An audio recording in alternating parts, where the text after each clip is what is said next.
కొన్నిసార్లు తాకట్టు కన్నా అమ్మకమే మేలు కదా. Value gold 9477894778. నమస్తే కిరణ్ టీవీ భక్తి ప్రేక్షకులకి స్వాగతం. ప్రస్తుతం మనతో పాటు ఉన్నారు వేదిక్ సైంటిస్ట్ ఆస్ట్రాలజర్ ఈశ్వర్ గారి సుకేష్ శర్మ గారు. నమస్కారం సుకేష్ శర్మ గారు. నమస్కారం అండి. సుకేష్ శర్మ గారు, కుబేరుడు గురించి మాట్లాడితే చాలా సందేహాలు ఉంటుంటాయి. ఆయన చిత్రపటం చూస్తే కళకళ ఆడుతూ ఉంటుంది. అష్టసిద్ధులు, నవనిధులు ఇలా అన్ని కనిపిస్తూ ఉంటాయి.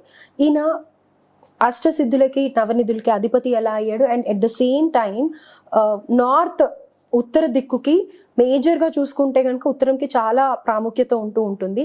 దానికి కూడా అధిపతి ఎలా అయ్యాడు అంటారు? దీనికి సంబంధించి కుబేరుని యొక్క పూర్వజన్మ గురించి తెలుసుకోవాలి.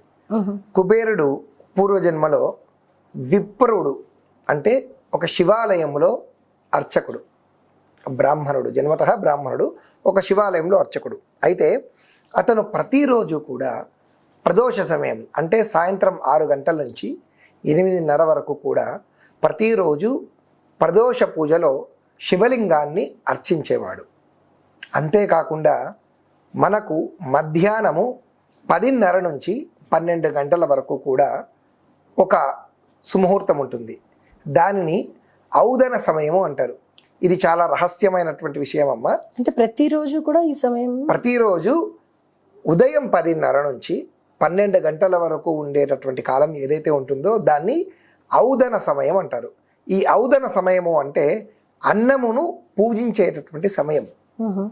ప్రతిరోజు కూడా కుబేరుడు అన్నముతో ఒక శివలింగాన్ని తయారు చేసి ఆ శివలింగం పైన పసుపు, కుంకుమ, అక్షితలు, అలానే నీలిమందు అంటే శంఖపుష్పి అనేటటువంటి చెట్టు ఏదైతే ఉందో ఆ చెట్టు నుంచి తయారు కాబడినటువంటి నీలిమందు, బ్లూ కలర్లో ఉంటుంది, లైక్ మన కుజాల లాగా, ఆ నీలిమందుతో ఆ శివలింగాన్ని అర్చించేవాడు. అలా అర్చించడం వల్ల సకల అరిష్టాలు కూడా తొలగిపోతాయి. అంతేకాకుండా పరమశివునికి ఈ విధానం అంటే అత్యంత ప్రీతిపాత్రమైనది. అందుకని ఈ విధానంతో తన జీవితం మొత్తము కూడా పరమేశ్వరుణ్ణి అర్చిస్తూ ఉండేవారు.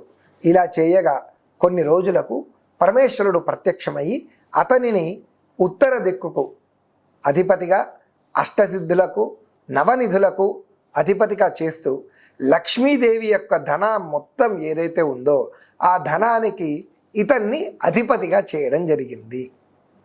అందుకే పరమశివునికి ఈ సమయంలో అన్న పూజ చేయడం అనేది చాలా విశేషమైనటువంటిది. మనకు ఇప్పటికీ కూడా కాశీ మరియు తెలంగాణ ప్రాంతం అయితే వేములవాడ దేవస్థానంలో ఈ సమయానికి అన్న పూజ చేస్తారు. ప్రతిరోజు కూడా అన్న పూజ జరుగుతూ ఉంటుంది. ప్రతిరోజు కూడా స్వామివారికి ఇదే విధంగా అన్న పూజ చేయడం జరుగుతుందండి. కాశీలో ఉదయము 10:30 నుండి మధ్యాహ్నము 1 గంట వరకు చేసేవాళ్ళు. ఇప్పుడు కేవలం 12 గంటలకు మాత్రమే అన్న పూజ చేస్తున్నారు. మనకు దగ్గరలో వేములవాడ క్షేత్రం ఉంది. ఈ వేములవాడ క్షేత్రంలో ఉదయం 11 గంటల నుండి మధ్యాహ్నం 1 గంట వరకు కూడా ఆ పరమశివునికి ఇదే విధంగా అన్న పూజ చేస్తూ ఉంటారు. అయితే మామూలుగా శివరాత్రి రోజున కూడా మనం ఈ అన్న అభిషేకం అనేది చూస్తూ ఉంటాం కదా. సో కుబేరుడు చేసినందు మూలాన ఆయనకి ప్రియంగా మారింది కాబట్టి ప్రతి ఒక్కరు కూడా ఈ విధానాన్ని ఆచరిస్తూ ఉంటారు. కాదండి, ఇక్కడ ఇంకొక రహస్యం మీరు తెలుసుకోవాలి. కుబేరుడు ఇలా చేయడానికి కారణం ఏంటంటే అలా చేయమని సాక్షాత్తు పార్వతీదేవి నారదునికి చెప్తే నారదుడు కుబేరుడికి చెప్పడం జరిగింది. విప్రుడు అనే అతనికి చెప్పడం జరిగిందని అంటారా? పూర్వజన్మలో ఉన్నటువంటి కుబేరుడికి నారద మహర్షి ఈ సలహా ఇవ్వడం జరిగింది.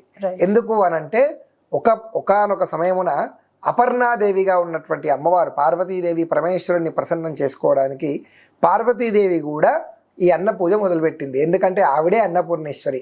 ఆవిడే మొట్టమొదటిసారి ఈ అన్న పూజ అనేటటువంటిది పరమశివుణ్ణి పూజ చేయడం వల్ల ఆ గంగాధరుని యొక్క అనుగ్రహాన్ని పొందింది. కాబట్టి ఇదే విధంగా కుబేరుణ్ణి కూడా అర్చించి స్వామివారి అనుగ్రహానికి పాత్రలవమని ఆ ఆదిశక్తి నారదునితో కబురంపితే నారద మహర్షి వెళ్ళడం జరిగింది.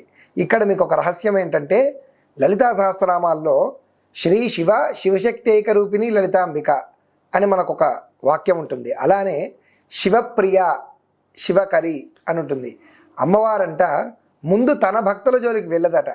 ముందుగా పరమేశ్వరుని యొక్క భక్తులు ఎవరైతే ఉన్నారో వాళ్ళ కోరికలన్నీ నెరవేర్చి, లేదా వాళ్ళ కోరికలు నెరవేరడానికి ఎలాంటి పూజ చేస్తే వాళ్ళ కోరికలు నెరవేరుతాయో అలాంటి పరిస్థితులను, అలాంటి సలహాలను వాళ్లకు అన్నీ కూడా చేకూర్చి తర్వాత తమ భక్తుల దగ్గరకు అమ్మవారు వస్తారట. అందుకే కుబేరుని యొక్క భక్తికి మెచ్చినటువంటి అమ్మవారు నారదునితో ఈ విధానం చేయమని చెప్పింది. సో ఒక అద్భుతమైన విషయం గురించి తెలియజేశారండి. ధన్యవాదాలు. నమస్కారం.